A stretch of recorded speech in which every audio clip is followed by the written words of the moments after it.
The Bidens are here in Washington, D.C. We are here for a fantastic cause, the Biden Cancer Summit, and I want to talk about that in a moment. But let's start with the news of the day, the confirmation process. Judge Brett Kavanaugh here. Dr. Ford has said now that she wants to testify, as you know, Mr. Vice President, but now the battle seems to be over how versus when. She wants to make sure that she's protected. She wants to make sure that she's treated fairly. How would you suggest that the Senate handle these allegations? I think they should do an FBI investigation. We did that for Anita Hill. It took 2 days, number one. And number two, most importantly, Anita Hill was vilified when she came forward by a lot of my colleagues, character assassination. I wish I could have done more to prevent those questions the way they asked them. I hope my colleagues learned from that. She deserves to be treated with dignity. It takes enormous courage for a woman to come forward and the bright lights of millions of people watching and relive something that happened to her, assert that something happened to her. And she should be treated with respect.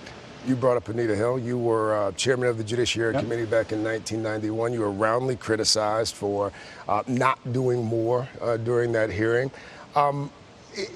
Looking back on that, specifically, how would you advise senators to proceed next week? And how do you balance the rights of a woman who's making accusations like this versus the presumption that a person is innocent until proven guilty? Well, I think the presumption should exist, but what should happen is the woman should be given the benefit of the doubt and not be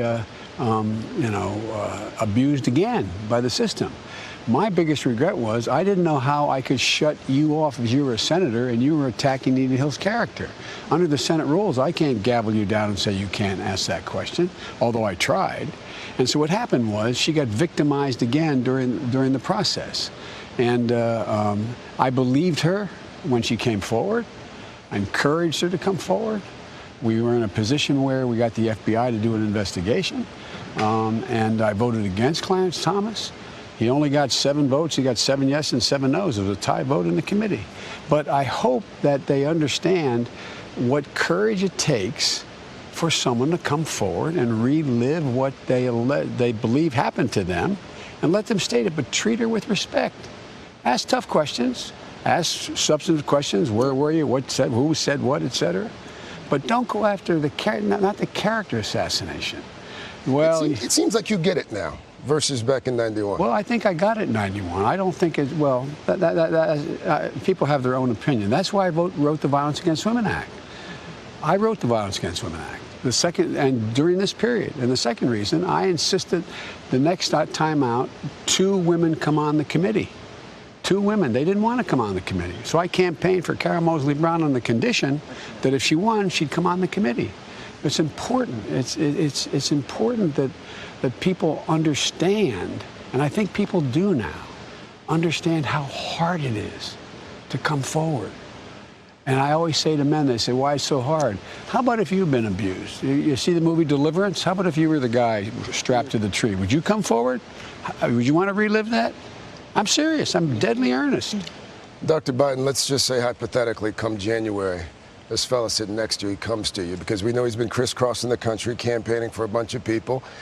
Anyone who's heard him recently knows that he still has this fire in his belly. If he comes to you in January, he says, sweetie, I think I want to be president of the United States again. You say what? I say, Joe, you would make a great president. But let's think about it. That sounded like an endorsement. Here's the thing. I know you've said you haven't made up your mind just yet.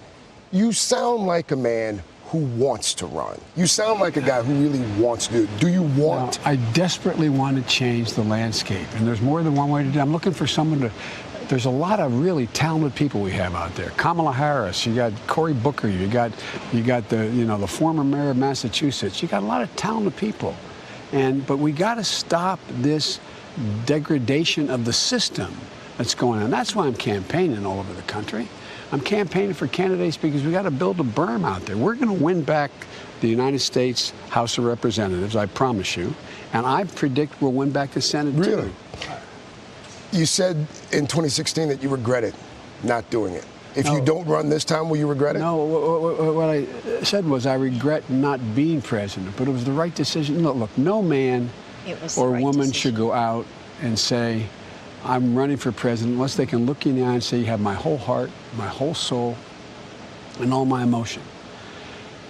And Our son had just died from cancer, and that's how we started this whole Biden initiative, because, you know, we know what it's like to get that diagnosis.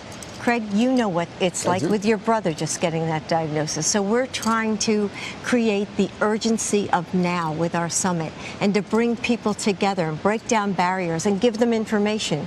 So when your brother got that diagnosis, just like our son did, after you feel that punch in your stomach, in your gut, then you say, what now? Where do I go? What do I do? What's this going to be like? What does this mean? We need information. Can we get into trials? Yeah. That's what we're trying to provide with this cancer summit. It is intensely personal. Intensely. It is. Bo has left a gigantic hole in our hearts for our whole family, and you know, it's but there's so much opportunity. If we didn't find one more cure, if docs started to share data, not hoard it, make it available to everybody for research, we'd extend lives beyond anything we're doing right now. If we didn't make one more breakthrough, we're on the cusp of so many breakthroughs. And if we just pick our head up as a country and look at what we have, I mean, there's not another country that's a patch on our genes. We can own the 21st century. We're trying to give people hope. But there is reason for hope. There really is reason for hope. Hypothetically, what would a Biden presidency mean for cancer research in this country? Well, I can tell you, whether that happens or not, we are going to push. Look, 18 million people diagnosed with cancer this year. By 2020, 26 million will be diagnosed with cancer. 26 million. And the single greatest reason why life expectancy worldwide will not rise, as predicted by the World Health Organization, is because of cancer. And they're answers. They're answers. And I'm convinced, I really am, I'm convinced if you said to the American people, we're going to spend 1/4 of the entire budget and we know we can cure cancer, they'd go. Yeah. It affects so many people. There's not one person you know who hasn't been affected by cancer. You're right. It is something that's intensely personal for me as well. Thank you for being willing to host this thing today. Absolutely. Yeah. Absolutely. It's a big deal. Really quickly, before I let both of you get out of here, and before we go back to the studio, I want to go back to something that you said at the beginning about the investigation. If there is no FBI investigation, should the Senate proceed as usual? And should there be a vote if she doesn't testify? Look, I don't think there should be. I just think, what the devil have we learned here? What have we learned? I mean, so much has changed since I wrote the Violence Against Women Act. So much has changed about how the public understands the pressure on women. And I've learned a lot as well, too. And, you know, it's just, she should not have to go through what Anita Hill went through and some of the questions that she got asked, and the way the right went after her on national television and questioned her integrity and questioned her, not just her honesty, questioned her behavior. I mean, that's just not appropriate. You shouldn't have to be twice put through the same exact thing. Mr. Vice President, thank you. Dr. Biden, thank you. But it took her a lot of courage for her to come forward. You said in the past that you would apologize to her. If she were watching right now, what would you say to her? I'm sorry I couldn't have stopped the kind of attacks that came to you. But I never attacked her. I supported her. I believed her from the beginning. And I voted against Clarence Thomas. Thank you. Thanks. When we come back down next time, I want to do the story on the fact that you guys have been married for more than 40 years, and you put up with him the way that you do. If people only knew. It's true. If people only knew, Dr. Biden. We'll come back down and do that story next time. Thank you both. Thank you.